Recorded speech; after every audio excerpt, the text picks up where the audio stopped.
আলাইকুম। আমার সামনে যে দানাগুলো দেখতে পাচ্ছেন এগুলোকে বলা হচ্ছে জবের দানা। হ্যাঁ, এগুলো হচ্ছে আস্ত জব। এর ইংরেজি নাম হচ্ছে বার্লি।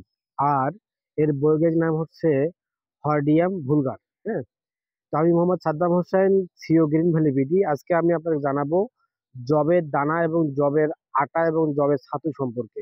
সাধারণত জবের আটা, জবের ছাতু এই জবের আস্ত জব থেকে তৈরি হয়। হ্যাঁ, এই জবে সাধারণত তাদের ডায়াবেটিস রোগী, কার্বোহাইড্রেট সমস্যা, সুগারের সমস্যা হয়, তাদের জন্য হচ্ছে তারা এই জবটা হচ্ছে আস্ত রান্না করে খেতে পারেন, মানে ড্রাই রাইস করে খেতে পারেন, অথবা এটা আপনি ছাতু করে অথবা হচ্ছে আটা করে খেতে পারেন।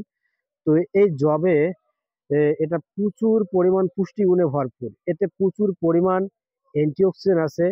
খনিজ হিসাবে এখানে আছে আপনার পটাশিয়াম, ম্যাগনেসিয়াম, সেলেনিয়াম এবং হচ্ছে ফসফরাস। এছাড়াও এখানে ভিটামিন বি, সি, ই প্রচুর পরিমাণ রয়েছে। তো এই জন্য হচ্ছে যারা আপনারা নিয়মিত হচ্ছে যে এই এই জবের আটা বা জবের ছাতু বা জবের দানাটা খেতে পারেন, বিশেষ করে যারা হচ্ছে ডায়াবেটিস রোগী আছেন তাদের জন্য হচ্ছে এটা খুবই মারাত্মক উপকারী। কারণ এতে প্রচুর পরিমাণ যে অ্যান্টিঅক্সিডেন্ট গুলো থাকে, এখানে অ্যান্টিঅক্সিডেন্ট ফ্যানোলিক, ফ্লোভোনয়েড, তারপর হচ্ছে লিগানের মতো হচ্ছে গুরুত্বপূর্ণ এবং শক্তিশালী অ্যান্টিঅক্সিডেন্ট গুলো এই জবের দানার মধ্যে রয়েছে, যেগুলো হচ্ছে গ্লাইসেমিক ইন্ডেক্সের পরিমাণ খুবই কম রাখে, শর্করা পরিমাণ আর হচ্ছে যে রক্তে যে শর্করা বা সুগার আছে সেটা নিয়ন্ত্রণ করে, এবং ইনসুলিন যে সেন্সিটিভিটি আছে সেটা কোষের মাধ্যমে কাজেতে কাজেতে লাগাতে সহযোগিতা করে। ফলে হচ্ছে যারা ডায়াবেটিস রোগী আছেন তাদের জন্য একটা ভালো খাদ্য হতে পারে এই জব বা জবের দানা। হ্যাঁ, আর এই জবের বাইরে যে আস্তরণ দেখতে পাচ্ছেন, জবের বাইরে যে আস্তরণটা, এই আস্তরণটাকে বলা হচ্ছে বিটা গ্লুকান। হ্যাঁ, বিটা গ্লুকানটা হচ্ছে একটা দ্রবণীয় ফাইবার।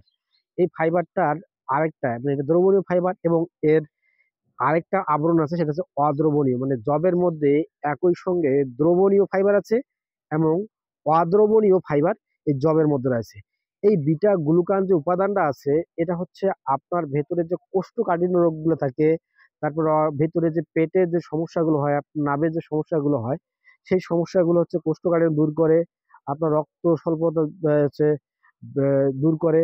এটাতে প্রচুর পরিমাণে আয়রন থাকার কারণে এই সমস্যাগুলো এই বিটা গ্লুকান ফাইবারের মাধ্যমে আচ্ছা আপনাদের দূর করতে সক্ষম করে।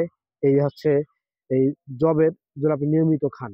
তো জবের হচ্ছে এখানে এটার মধ্যে হচ্ছে আপনার যেহেতু এই শক্তিশালী অ্যান্টিঅক্সিডেন্ট গুলো থাকে, ফলে হচ্ছে এটা আপনার এই যে কোষের মানে অতিরিক্ত কোষ বৃদ্ধি করতে সাহায্য করে না, এটাকে আবার মানে সমৃদ্ধ করে। ফলে হচ্ছে আপনার ক্যান্সারের ঝুঁকি থেকে এটা অনেকটাই নিরাময় করে। হ্যাঁ, তো ফলে হচ্ছে আপনাদের এই জবের আটা এটা একটা বিশাল উপকারী, এটা একটা প্রাচীন খাদ্য। এটা অনেক আগে থেকেই চলে আসতেছে। আপনারা জানেন এই জব নিয়ে বিভিন্ন বই পুস্তকে বিভিন্ন পড়াশোনা আছে, বিভিন্ন ইতিহাস, আজ থেকে কয়েক হাজার বছর আগের খাদ্য হচ্ছে এই জব। তো এখন এই জবের কিছু আপনারা মানে বাধ্যবাধকতা আছে, যাদের কিডনির সমস্যা আছে তারা হচ্ছে এটা ডাক্তারের পরামর্শ নিয়ে এটা খেতে পারেন। কারণ এই জবে হচ্ছে প্রচুর পরিমাণ পটাশিয়াম রয়েছে, আর এই পটাশিয়ামটা হচ্ছে আপনার কিডনি রোগীদের জন্য খুবই ক্ষতিকর। এছাড়া হচ্ছে জব কিন্তু হচ্ছে গ্লুটেন ফ্রি না, অর্থাৎ যাদের সিলিয়াক রোগী আছেন বা সিলিয়াক রোগ আছে তাদের জন্য এই জবটা হচ্ছে খাওয়া ঠিক না। তো হচ্ছে আপনারা যারা এই ধরনের রোগী আছেন তারা অবশ্যই ডাক্তারের পরামর্শ নিয়ে তারা আপনার জবটা খেতে পারেন। জবে আপনারা, তো আমি বললাম জবের রেসিপি গুলো, জবে সাধারণত রুটি, ড্রাই রাইস বা হচ্ছে ছাতু এগুলো হচ্ছে জনপ্রিয় খাবার। এছাড়াও পুরি, হালুয়া টালুয়া এগুলো করে খেতে পারেন। তো এই হচ্ছে আজকে জবের সম্পর্কে আপনাদের বললাম।